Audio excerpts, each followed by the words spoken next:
diaspora, bonjour YouTube, j'espère que tu te portes bien. Oui, c'est un vrai bonjour parce que c'est le matin, je dois sortir pour mes activités, mais il trotte dans mon cœur de vous parler de ceci, de parler à cette femme qui est dans la diaspora, qui se demande pourquoi est-ce que ça ne va pas comme je veux, pourquoi est-ce que je ne m'en sors pas. Ma belle, on ne réussit pas dans la diaspora comme on réussissait dans son pays. En d'autres termes, les capacités, les compétences qui te faisaient réussir dans ton pays ne vont pas te soutenir dans la diaspora. Quand tu es dans la diaspora, quel que soit le pays, si tu es sorti de l'Afrique en général, tu entres dans les pays en général qu'on appelle développés. Et là-bas, c'est toute une autre façon de faire les choses. Et si tu souhaites réussir dans ces pays, tu dois aussi devenir une différente personne. Je ne te parle pas de commencer à devenir exactement et de t'assimiler, non. Je te parle de t'adapter et de savoir t'intégrer.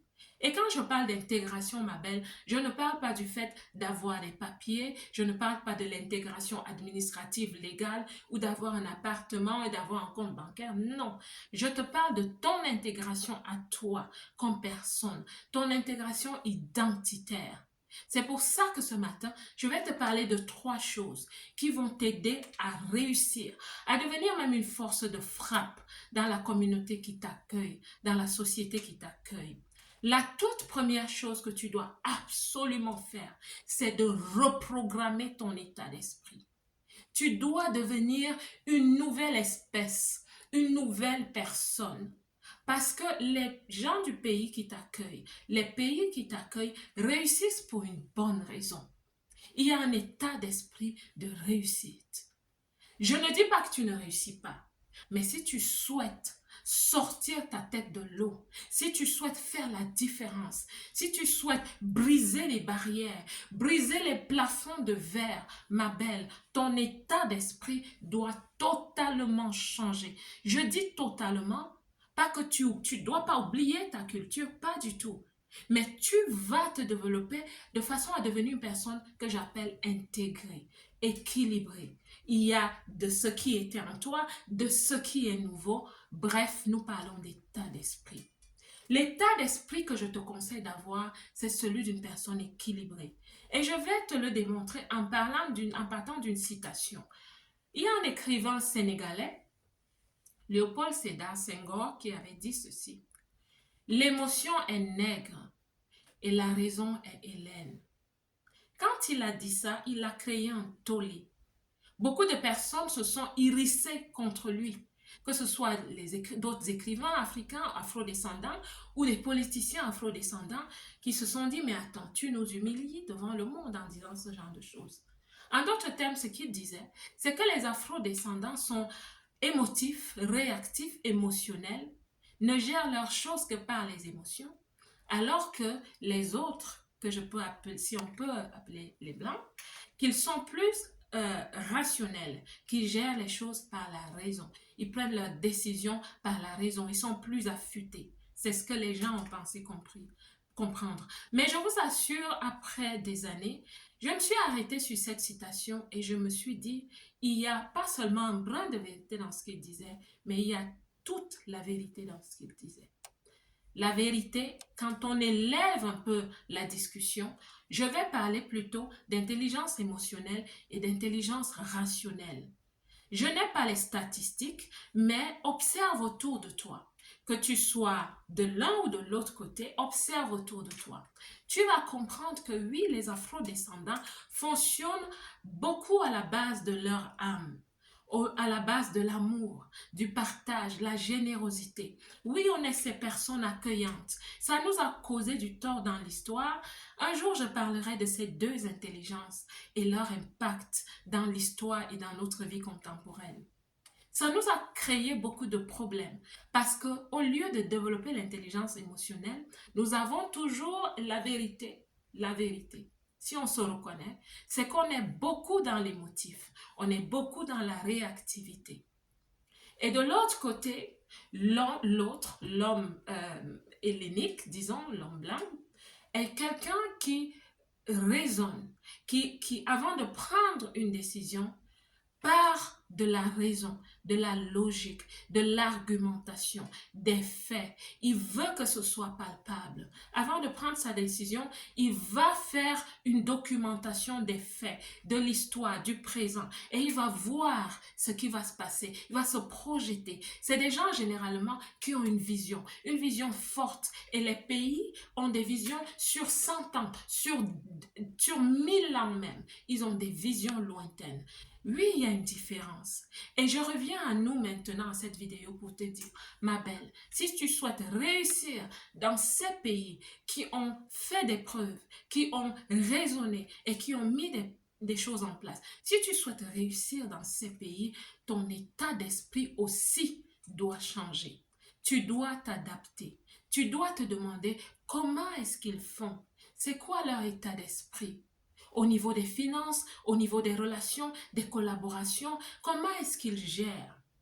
Il y a beaucoup de principes que moi j'ai appris. La budgétisation, la planification, l'organisation, tenir un agenda, savoir être à l'heure. C'est quelque chose que j'ai dû apprendre. Et c'est des choses comme ça qui nous plombent. C'est des choses comme ça qui, dans notre état d'esprit, qui a accepté que le retard est normal, qui nous plombe quand on arrive dans la diaspora.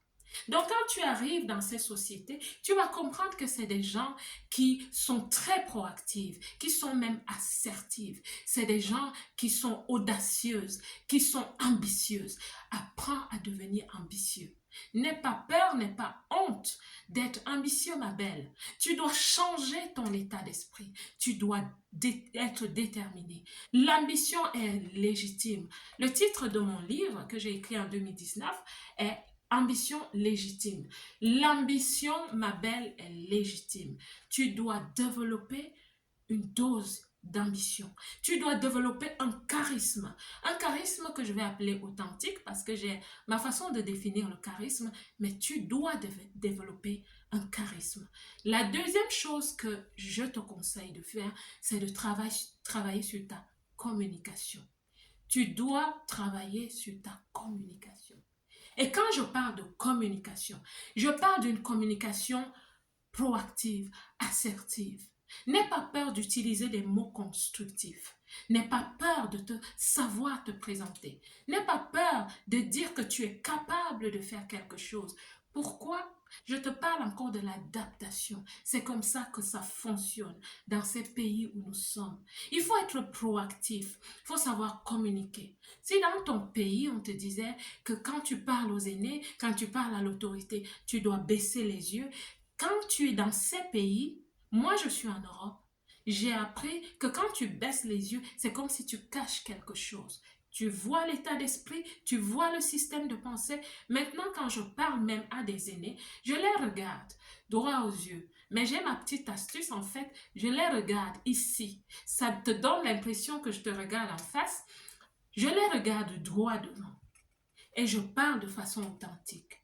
Travaille sur ta communication, sur ta capacité de savoir négocier. Parce que c'est quelque chose aussi que plusieurs d'entre nous n'avons pas appris. Certaines se plaignent, je travaille dans une entreprise, on ne m'a jamais donné une augmentation, pourtant je donne le meilleur de toi-même. On prendra toujours le meilleur de toi-même. Quand tu as devant toi quelqu'un qui fonctionne par la raison, par la logique, et qu'il a besoin de ton produit, de ce que tu apportes, ma belle, tu vas apporter autant que tu peux. Mais le jour où tu vas te lever, et que tu sais communiquer, tu sais négocier, tu sais dire, mon patron, j'ai travaillé, j'ai apporté ceci, ceci, voici telle personne que je suis devenue, je sais faire ci, je sais faire ça, j'ai géré tel projet, j'ai ramené ceci. Aujourd'hui, je souhaite que nous réévaluions mon salaire. Ce n'est que quand tu vas arriver à ce point que tu vas commencer à t'élever dans la société occidentale. Quand tu sais communiquer, quand tu sais parler de toi, quand tu sais négocier. La troisième chose que je te conseille de savoir faire, c'est de savoir te présenter. Oui, littéralement et de façon non verbale. Tu dois savoir parler de toi, ma belle. quand tu as un entretien d'embauche ou quand tu es autour d'une table, tu dois savoir argumenter. Tu dois apprendre ce que c'est qu'argumenter, avoir des points de vue, avoir des points dans ton argumentation, dans ton discours qui vont de A à Z et non de Y à B à G. Tu dois savoir communiquer, tu dois savoir te présenter et même de façon non verbale. Plusieurs personnes dans la diaspora, et je vous dis plusieurs, mes belles, plusieurs personnes dans la diaspora m'ont souvent dit, tu sais, quand je vais dans les réunions avec des personnes de l'Occident ou de l'Asie, c'est des gens forts, c'est des gens qui ont tout, ils ont l'argent, alors je me présente avec des looks, je m'habille vraiment de façon diminuée parce qu'ils auront pitié de moi et ils vont m'aider. Ne fais jamais cette erreur. Parce que justement, l'état d'esprit d'une personne rationnelle se dit que tu t'habilles ou tu te présentes en fonction de ce que tu es à l'intérieur. Si tu te présentes de façon malpropre, sale, un peu diminuée, alors que tu peux faire différemment, ils se disent qu'à l'intérieur de toi, tu es aussi une personne incompétente. Tu es une personne qui ne sait pas comprendre les situations. Tu dois t'habiller en fonction des circonstances. Quand tu vas demander un emploi, quand tu vas négocier ton salaire, tu t'habilles en fonction de la fonction. Si tu vas négocier un emploi de leader, de manager, tu t'habilles comme un manager. Si tu vas négocier un travail pour, je ne sais pas, des travaux de main, des tâches manuelles, tu t'habilles de façon simple. Sinon, tu ne comprends pas encore le jeu de la communication adéquate. Donc, ma belle, je vais m'arrêter ici pour te dire que quand tu es dans la diaspora, tu réussis en fonction de la personne que tu deviens. Et tu dois t'adapter à l'état d'esprit de cet endroit. Tu dois comprendre que s'ils réussissent, c'est parce qu'ils font quelque chose au niveau de leur état d'esprit et qu'ils savent communiquer cela, ils savent présenter cela.